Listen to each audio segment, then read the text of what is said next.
ये क्या? भगवान जगन्नाथ जी क्यों जा रहे हैं बैगन के खेतों में? जानने के लिए देखिए यह अद्भुत लीला। पुरी धाम उड़ीसा की पावन भूमि पर बेला नाम की एक साधारण सी लड़की रहती थी।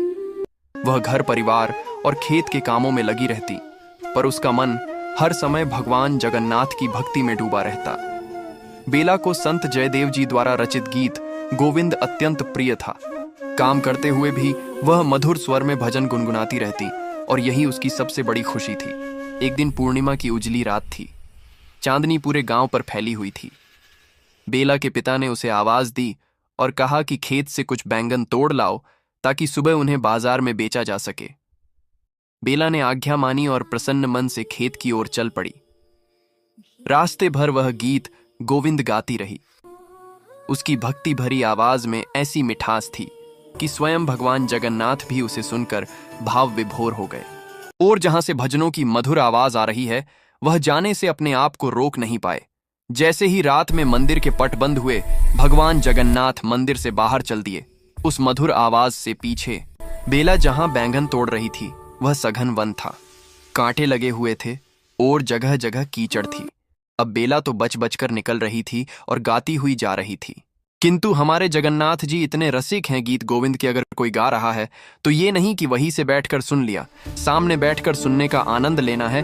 ठाकुर जी भी कीचड़ वाले खेतों में चल दिए। खेतों में कटे लगे थे, पर भक्त की भक्ति ने भगवान को अपने ओर खींच लिया। अब वो तो सघन वन में कूंजों में घुसती जा रही थी। महाप्रभु जगन्नाथ जी सोचे, कहां से आ रही आवाज? इनमें यह कांटों के वृक्ष लगे हैं, बेल छाई है, इसमें भीतर से ही यह मधुर आवाज आ रही है। भगवान जी उस मधुर आवाज को खोज रहे कि उनका पीतांबर कांटों में फंसकर फट गया और कांटे पूरे शरीर पर लग गए। कीचड़ में पैर गंदे हो गए। अगली सुबह जब मंदिर के पट खुले और राजा दर्शन के लिए आए, तो उन्होंने देखा कि भगवान का पीतांबर फटा हुआ है। राजा को बहुत क्रोध आया और उन्होंने पुजारी से प्रश्न किया कि भगवान को नया वस्त्र क्यों नहीं पहनाया गया। पुजारी ने हाथ जोड़कर कहा कि उसने नियम के अनुसार नया पीतांबर ही धारण कराया था, पर राजा को उसकी बात पर विश्वास नहीं हुआ और उन्होंने पुजारी को दंड दे दिया। उसी रात राजा को स्वप्न में भगवान जगन्नाथ के दर्शन हुए। भगवान ने कहा कि पुजारी निर्दोष है और वे स्वयं बेला की भक्ति से बंधकर खेत तक गए थे। वहीं झाड़ियों में उनका पीतांबर उलझकर फट गया। भगवान ने राजा से कहा कि यदि विश्वास न हो तो खेत में जाकर देख लें, वहां अब भी वस्त्र के टुकड़े मिलेंगे। सुबह राजा खेत पहुंचे और सचमुच झाड़ियों में पीतांबर के टुकड़े देखे। यह दृश्य देखकर राजा की आंखों में आंसू आ गए। उन्हें अपनी भूल का एहसास हुआ और उन्होंने तुरंत पुजारी को सम्मानपूर्वक मुक्त किया तथा भगवान से क्षमा मांगी। जब यह घटना पूरे नगर में फैली तो लोग बेला को देखने और उससे आशीर्वाद लेने आने लगे।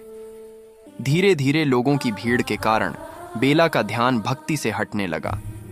यह देखकर राजा ने उसे मंदिर में मंगला आरती के समय गीत गोविंद गाने का अवसर दिया, ताकि उसकी भक्ति भी बनी रहे और भगवान भी प्रसन्न हो। कुछ समय तक बेला प्रतिदिन मंदिर में भजन गाती रही। उसका पूरा जीवन भगवान जगन्नाथ के प्रेम और स्मरण में बीतता रहा।